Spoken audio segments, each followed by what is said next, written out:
Hello, New York City. It's Heidi from Brooklyn. And today we are on chapter 4, and this is around property types. There are three zones of properties. You have residential, you have commercial, and you have manufacturing. But the classes, there are actually two classes of residential buildings. Class 1 is 1 to 3 units, and class 2 is 4 or more units. The different classes have different property tax rates. So that's also important.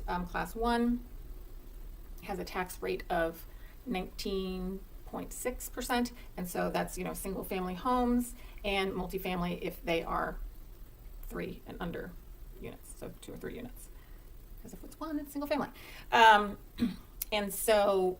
they cannot increase the tax more than 6% each year. Class 2, which is the 4 or more properties, unit properties, that is a tax rate of 12.235%. The class 1 and class 2 properties, they're all have unique characteristics and different ownership structures and different financial considerations and preferences, what have you. So we'll go through each one, break it down. So single family homes, that's class 1. It is, just as it sounds, occupied by single family. Financing is the easiest in this scenario, much more straightforward than multifamily or condos or co-ops. The thing you want to focus on the most if you're interested in a single family property is that the condition of it. Since the properties in New York City are older, the majority are older, you want to make sure that you are aware of any issues, if any. Personally, I like to do reno, so I will purchase properties that need work, have issues, but I just need to be aware of what those issues are so I can weigh that against the purchase price and the renovation costs, inspection. Make sure you have someone who is an expert at New York City real estate properties, inspecting them, because they are, as I said, older and a lot of nuances. So always good to get somebody who's really experienced. So as the owner of a single family property, you are responsible for everything. The roof, the yard, even the sidewalks out front. Something that, I prefer that, but people, some people may want things taken care of for them. So single family home would not be the way to go. The great benefit to single family home is that you don't have any monthly charges. You're not paying common charges or maintenance to a condo or co-op, but obviously you pay your property tax, etc., insurance, what have you, but none of the common charges. The next property type is multifamily, which is multiple family units per building, and these are also can be townhouses and brownstones, but they can also be like 8-unit buildings. But the difference is that it's you as a single owner, as opposed to being structured as a condo or co-op building.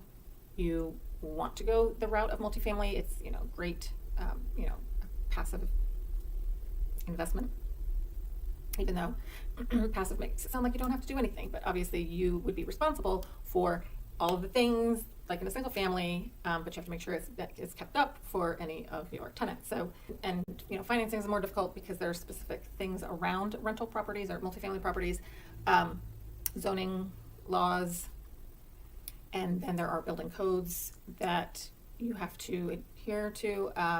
Like, for example, something that wouldn't apply to a single family home would be, you have to make sure it's accessible if you're doing any renovations on it. If there's something that you're interested in like that, then we can do a deep dive on it. But just definitely keep in mind that it's just a little more logistical. Financing is the same way. There's more logistics. Then there are things like making sure that the electrical meters are set up to one for each unit. And then the other logistics that people need to be ready for is the property management portion of it, because there are a lot of responsibilities with the property management. You have to do your tenant screening, you have to collect the rent and take care of any maintenance issues, if their toilet breaks or what have you. So just a lot of logistical things. So when they say passive income, not always a passive, but if you're buy a building well maintained and it already has all of those things that, match up to the building code and zoning, then you're good to go. So then after single and multi, we go into the condo, which is that's a private residential unit within a large building. The owners of condos they own real property. They own their individual specific unit. They're responsible for paying their own mortgage, property taxes, and the maintenance fees. And condo owners have significant freedom as far as making changes to their unit because they own it, like renovating or renting it out, which is opposite for co-ops because while they are still a unit in a larger building, they don't actually own real property. They don't actually own the unit itself. They own shares in the whole building. They sign a lease to live in that unit of the building. So your shares are a certain percentage depending on the size of your unit. But the co-op board, who are residents of the building that are elected, make decisions on the building operations and approval of new residents. That's the other tough part about buying a co-op is that you have to go through this very rigorous approval process, which can take, months. So it's something to keep in mind if you decide you want to go the co-op route. So the co-op owners are responsible for paying a monthly fee, which includes the maintenance, but also property taxes. And other building expenses. So the monthlies on the co-ops are usually higher because they do include something that you would be paying on your own as a homeowner in a condo. So purchase price is lower, but it's because the monthlies are higher. So just keep an eye on the balance there. But co-ops have those strict rules where if you want to renovate, especially if it's structural, they may just say shut you down. They may not allow you to have washer and dryer. Even if you wanted to install it, and they may or may not let you rent your place out, sublet it. And if they do, then there are probably restrictions around the time that you can sublet as well. For instance, I was building in Brooklyn Heights, it's a co-op, and they did allow me to sublet, but I could only sublet for 2 years, and then I had to move back in as the primary, which is nice if you want to go live somewhere else for a couple of years. Okay, and then I touched on monthly fees. So generally speaking, historically, co-ops are less in purchase price, but more monthly fees. And condos are the opposite. But monthly fees, condos generally call them common charges, and co-ops usually call them maintenance fees. But these are not fixed. Buildings have periodic assessments. This is something that they need to do for upkeep of the building anyway, but they do periodic assessments that if they find that something needs to be replaced and it's a large ticket item, like a boiler or roof, what have you, sometimes the building's finances surplus are solid enough where they can just absorb that, and your common charge or your monthly fee won't change. But if there is not enough in the surplus, then they would have to raise your monthlies for a certain amount of time to cover replacement of whatever. And so it's always good to make sure you're fully aware of the finances of the building, and so that you are fully aware of what you're getting into. If it's a building that doesn't have a good surplus or just high maintenance in general or common charges, then that might give you pause. And with co-ops, the lender will look into the co-op's financials. So if when you tell your lender, like, okay, this is the co-op, they will take apart all the finances for the co-op for you. And not only does your lender do their due diligence on your finances, but so does the co-op board. You have to show them everything. So last thing I wanted to talk about is closing costs for all of these types. So if you're purchasing, let's say, a property for $1.5 million, so $1,500,000, and you're financing it 80%. So if you were purchasing a condo, you would, come in somewhere between like 3 and 4%.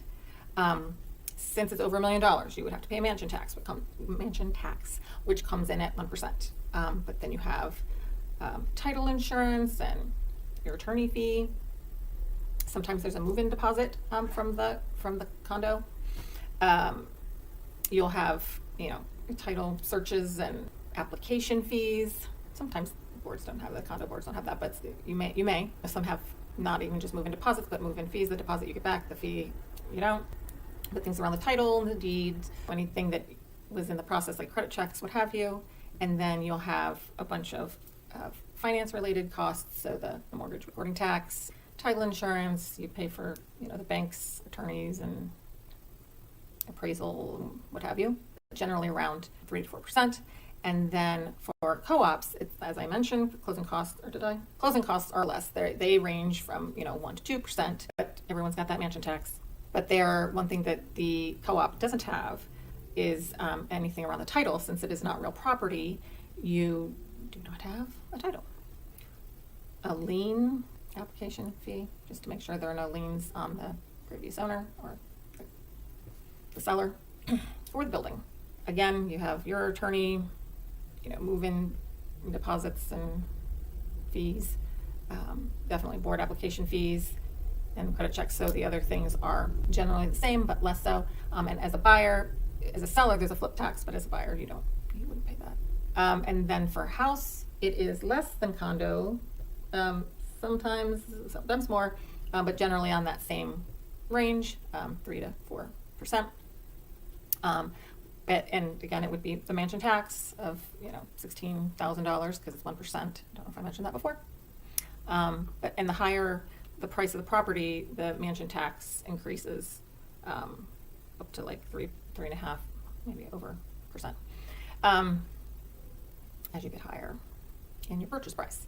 Okay, and then for the house, same things around title are applied, but you don't have like move-in fees and deposits and application fees and all that because you're buying it outright and not involved in the whole condo or co-op community.